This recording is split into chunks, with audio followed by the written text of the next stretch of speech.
Magandang araw sa inyong lahat mga kamatyas! Dito naman tayo dumako sa pangmalakasang pangdaigdigang level AI Cup Tournament. Isa sa mga liga ng Champions Chess Tour na ang champion ay mag-uuwi ng $30,000. Big time po itong Champions Chess Tour kasi sa lahat ng kanyang mga liga, ang pondo niya ay $2 million. Ayan. Sana all may ganyang budget.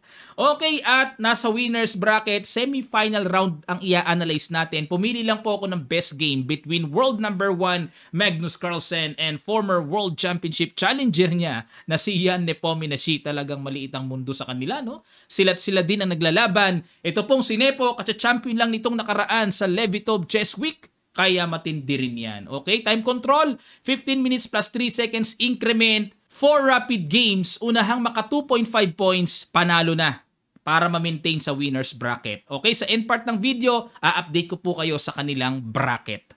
Ang ginawa ni Magnus dito, nag-E4, nag-E5 si Nepo, Knight F3, Knight F6, tinirahan ng Petrov defense. Pinasok ni Magnus ang main line, nag-D6, Knight F3, bawi ang pawn, yan talaga ang theory niyan. Bishop D3, develop, para makapag-castling na. C4, C6, patibay lang sa D5, Rook E1, atake sa Knight, dinipensahan, Knight C3. Ayan, loaded na ng pressure sa Knight, kaya kinakapture na talaga yan. Takes, capture din, takes, D takes C4, Queen takes C4, and Knight D7. So halos equal lang. Queen B3, inatake ang pawn sa B7, nag-Queen C7, depensa, at nag-C4, ayan, para may C5 mamaya. Rook FE8, control din sa E-file. Nag-G3, yan ang medyo kakaiba dito mga kamatyas. Novelty sa laban na ito. Dahil sa mga nagdaang laban, ang natural na ginagawa dito ay Bishop B2. Simpleng i-develop, di ba?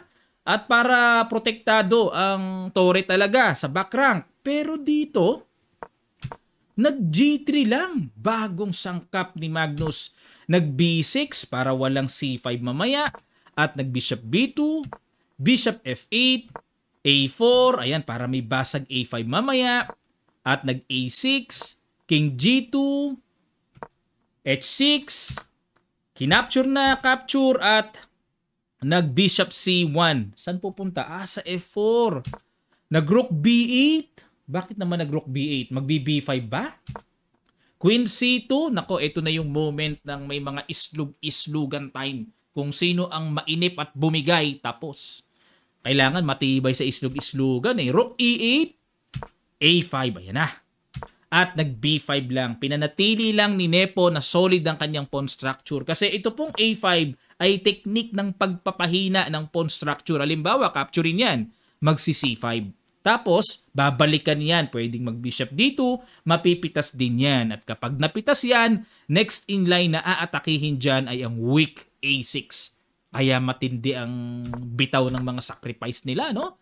May laman talaga. Nag-B5, kinapture, A takes B5, Bishop F4, atake sa Queen, sinanggan ang Bishop, takes, nag-A6, yun lang, may panggulong paspon. Nag-Rook A8, A7, Queen C7 para kukurin na ang pawn, nag-Rook A6, ayun, may pambawi naman sa C6, nag-Knight F8. Bakit pumunta dyan? Iikot, magmamaneuver, papunta sa E6, Queen C5, maintain lang ang depensa ng pawn. Knight E6, aba, nagpatempo. Rook takes C6, yun lang.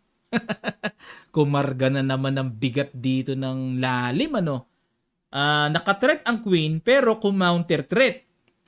Nag-Queen B7 lang. Okay, ayan, dito meron tayong mahiwagang titignan. Bakit naman hindi kinapture ni Nepo ang pawn sa A7? Ano meron? Mayroong Rook C8 check. Siyempre, di pwedeng kakapturin yan. Mabibiti ng queen. Aangat ang king persado at magku-queen F5 check. Di mag-G6 persado, saka palang kakapture sa A8. Nakita niyo yung likot ng nakikita ni Magnus ahead. No? May ganyan. Obligado capturein ng tore. Kasi pag kinapture, takes, lamang ng isang tore. Takes, mayroong queen takes F7 check. na pangsanggaang knight, pwersado, and D5. Ayun, magkakaroon ng very dangerous pass pawn. Mabilis yan. Halimbawa, makipagkarera. B4, D6, B3, kakapturin lang no? Buhay pa rin yung isang pass pawn. Okay? Kitang-kita sa evaluation bar na winning ang puti. Okay, balik tayo. Kaya dito ang ginawa ni Nepo, nag-Queen B7 muna siya.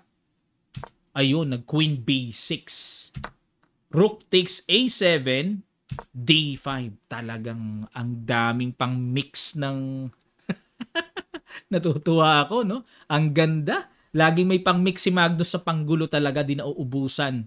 Knight F8, ayun. Dito bumigay na nerve ni Nepo. Bad move. Dapat daw tira, capturing ng queen, takes, and Knight C5. Yun lang, masakit sa mata dahil kaya bang sikmuraing ibigay ang pawn na yan. Tapos Knight D7. Pero yan na lang talaga ang natatanging dapat gawin. Papalamang ng isang pawn pero hirap pa rin ng puti. Ang hirap lang tanggapin yan. Sa actual, di ba, ipapaganyan ka, sakit sa damdamin. Damdamin yan. Pero ang nakikita ko dyan, madali namang lapitan mamaya yung pawn na yan. Playable for black. Kumpara sa ginawang ito na nag-Knight F8, natumbo ka ng good move. Grabe, sige po, pakiguess nyo. Ang ganda, simple lang, pero yun talaga ang pinakatamang tira na binitawan ni Magnus. Tutuloy kaagad natin sa ilang sandali lang. Start.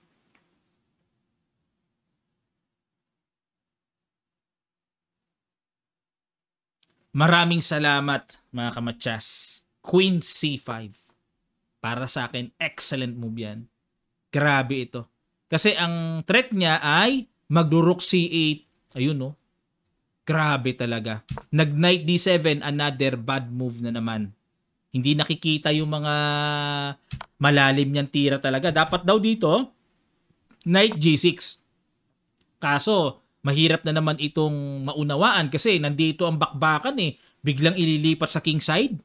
'Di ba? Medyo sa psychological side ng player, medyo mahirap maunawaan na yung biglang lalayo Rook C8 check, King H7, Queen C2 check, accurate talaga, G6, and Queen C3. Ayun. May threatening matcha sa dulo. Knight F6, pinangharang ang knight. Okay, libre yan pero ayun nga. Bitin din ang torre sa C8. Pero may D6. Another strong move ang paparating. Rook C7. Nako, napakalakas. Nag B4, Queen C7. Accurate. Wala kang itatapon sa tira. Accurate talaga. G5 para may extra pasingaw ang king. May G4 din na paparating para i-pressure ang knight. Takes na, takes. And Rook C7. Another good move. Iwas lang talaga si Nepo. Rook takes F7 check. King G6. At nag D7, another good move. Grabe. Sunod-sunod. Accurate talaga. Rook D5. At dito po, pangalawang puzzle tayo. Find the excellent move na binitawan ni Magnus. Sa ilang sandali lang, tutuloy kagad natin. Start.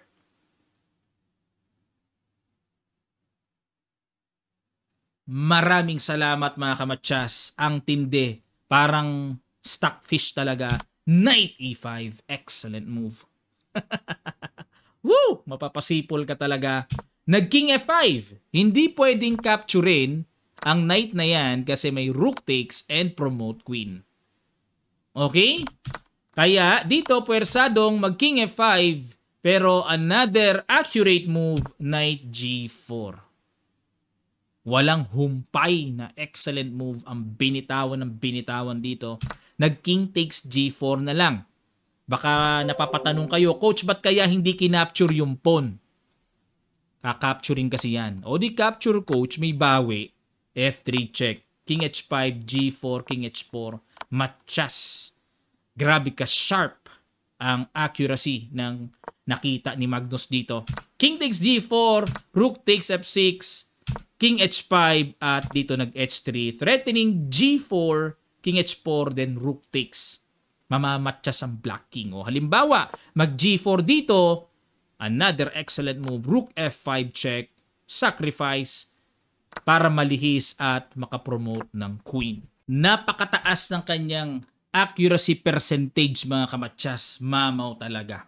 Okay, ito na po ang kanilang bracket dito, update.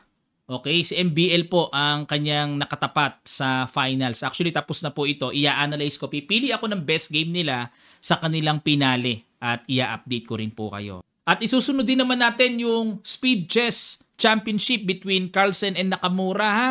Isa rin yan sa backlog ko mga kamatsas. Ang dami nag-request sa akin, nabasa ko eh.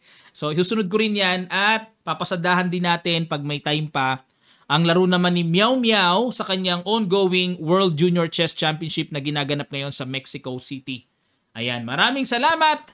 Sa mga gustong mag-avail ng Kamatsas merchandise, click nyo lang ang link na nasa comment section below para makapamili po kayo. Thank you so much. Kita-kits sa mga susunod pang videos.